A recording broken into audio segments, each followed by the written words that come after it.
Hello students, இப்போ நம்ம இதில் பார்க்க போகிறது 7ஆம் வகுப்பு கணிதம் முதல் பாடம். ஃபஸ்ட்டு பாடம் பார்த்திங்கன்னா எண்ணியல். எடுத்துக்காட்டு 1.6. கொஷின் பாருங்கள், என்ன கேட்டுக்கிறாங்க. தரைத்தளத்திலிருந்து ஒருவர் 6 தளம் மேலே சேர்க்கிறார். ஃபஸ்ட்டு வந்து மேலே 6 தளம் செல்கிறாங்களாம். அதுக்கப்புறம் மேலும் அவர் 6 தளம் கீழே இறங்குகிறார். தற்போது அவர் எந்த தளத்தில் உள்ளார் என கண்டறிய. ஃபஸ்ட்டு எந்த தளம் ஸ்டார்ட் ஆகும்னா 0. தொடக்க நிலை தரைத்தளம்னா 0. அப்போ அது எழுதிக்கோங்க.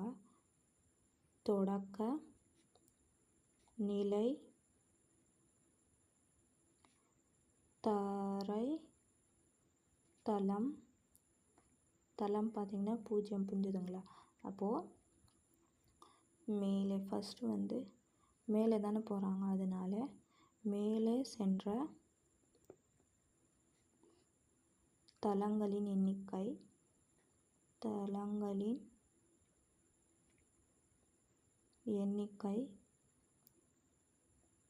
எண்ணிக்கை பார்த்திங்கன்னா மேலேனாலே நம்ம கூட்டலில் வரோம். அப்போ கூட்டல் 6. அதுக்கப்புறம் கீழே இறங்கிய தளங்களின்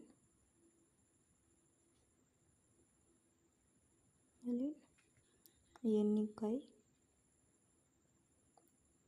இப்போ இது கூட பார்த்திங்கன்னா கீழே இறங்குறாங்களா, 6 தளம் தானே கீழே கூட இறங்குறாங்க. அப்போ கழித்தல் 6ன்னு வரும். அப்போ இது ரெண்டும் நம்ம கூட்டிடணும். புரிஞ்சுதுங்களா? அப்போ பாருங்கள், அவரின் தற்போதைய